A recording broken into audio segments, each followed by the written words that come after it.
everyone, welcome back. I've been wanting to, for some time now, make another video about the Kel Tec PMR30 to see what we could do to help the firearm to become a bit more reliable, not just so that you can have more fun at the range and less issues at the range, but in case those of you that might want to carry the firearm for everyday carry, self-defense applications, what could we do to help you out?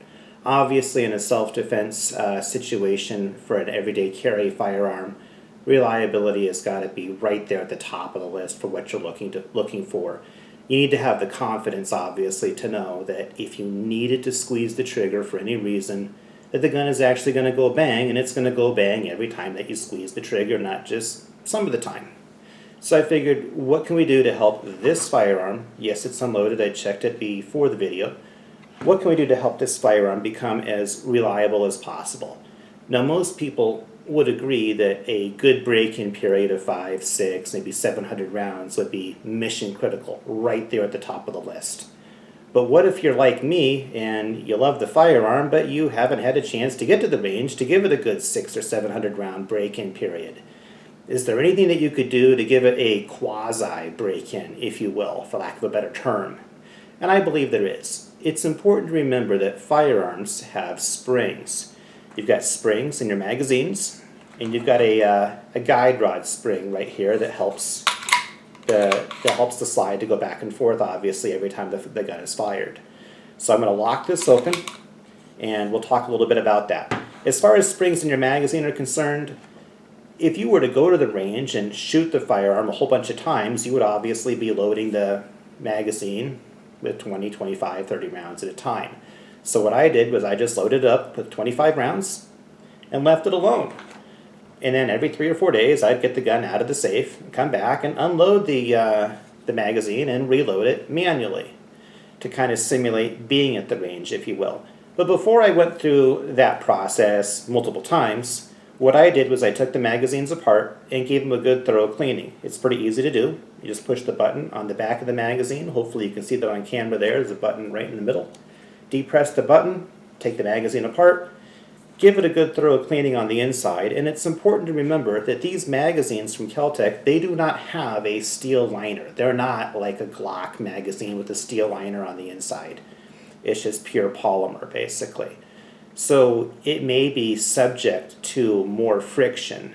So I figured anything we can do to lower the amount of friction on the inside of the magazine, probably a good thing.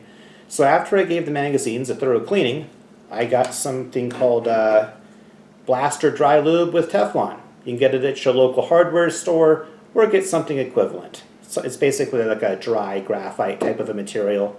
Sprayed it inside of the magazine, and that seemed to work pretty well. Also, in addition to cleaning out the firearm itself, I'm not really an expert with polishing firearms per se, but I was able to get a hold of a Dremel tool and some good quality polish, and I polished up the feed ramp a little bit. I didn't want to go crazy and over polish it, but I gave it some polishing, and that seemed to help. Also, you've got a guide rod spring inside of this firearm, as I talked a little bit about earlier.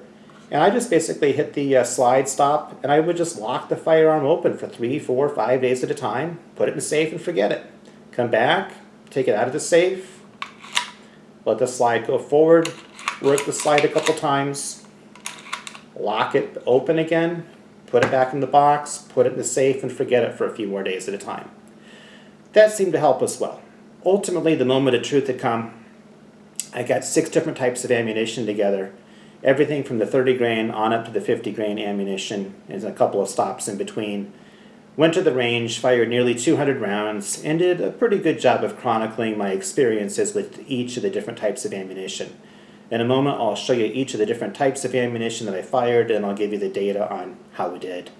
If you like today's video, don't forget to click the like button and do subscribe, and don't forget to turn on the notifications bell if you'd be so kind, so that we can get more videos to you, so that you'll be notified obviously when the next one comes out. And if you'd be so kind, if you have any thoughts that you'd like to share, we are definitely looking forward to your comments as well. Thank you again. Alright, so these are the bullets that I shot the other day at the range. From left to right, we've got a 40 grain total metal jacket by CCI. Next, we've got another 40 grain jacketed soft point by CCI. This is their game point ammo. Then I've got a 30 grain bullet that I shot. This is the 30 grain VMAX by Hornady. Next, another 40 grain bullet. This is the jacketed hollow point by CCI as well. Next, we've got the 45 grain FTX by Hornady. And lastly, we shot a 50 grain hollow point. This is the Federal Game Shock. We'll see if we can zoom in on these just a tad. Okay, so when I did the testing, the first rounds that I used were the CCI Maxi Mag Total Metal Jacket 40 grain bullets. The first magazine of 10 rounds had 3 failures to feed. Magazine number 2 of 10 rounds, 2 failures to feed. So overall, that's 5 out of 20 on the failure rate, about a 25% failure rate. Wasn't feeling too enthused at that point. So then I moved into the CCI Game Point Jacketed Soft Point, the 40 grain bullets.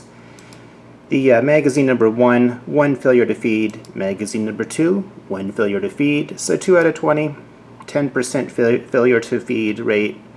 It's basically 10% malfunction rate. So we're getting a little better. I was feeling a little bit better at that point. On the Hornady VMAX, I went into those next, the 30 grain bullets, no failures in either magazine, so those performed pretty well at that point. Next up were the CCI Maxi Mag Hollow Point 40 grain, 3 failures to feed on magazine number 1, 3 failures to feed on magazine number 2, so 6 out of 20, 30% failure rate. Wasn't looking real good there.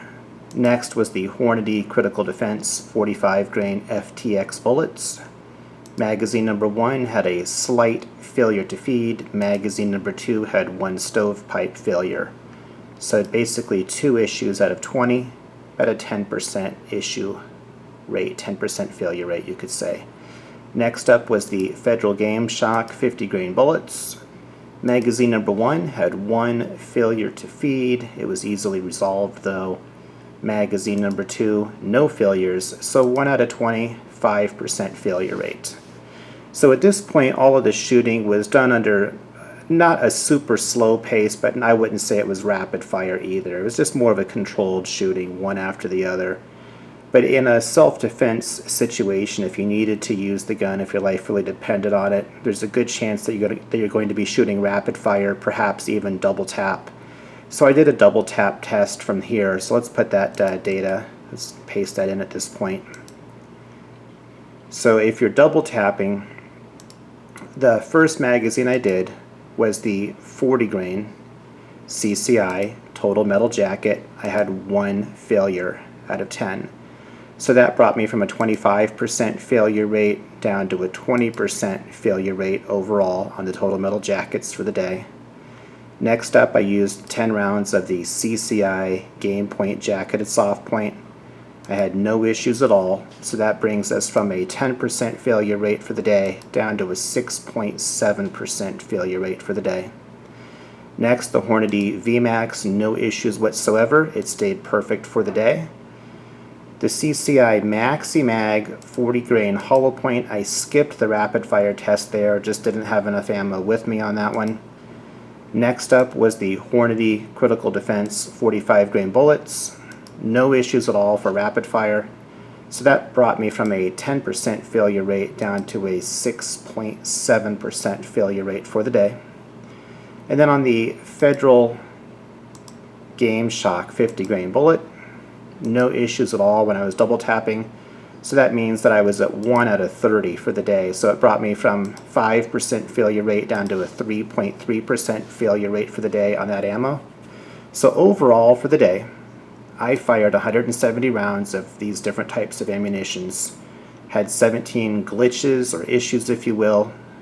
So about a 10% failure rate. But when I was double tapping, the 50 rounds of double tap that I did, those were only 1 out of 50 was a problem, so about a 2% failure rate on the double tap.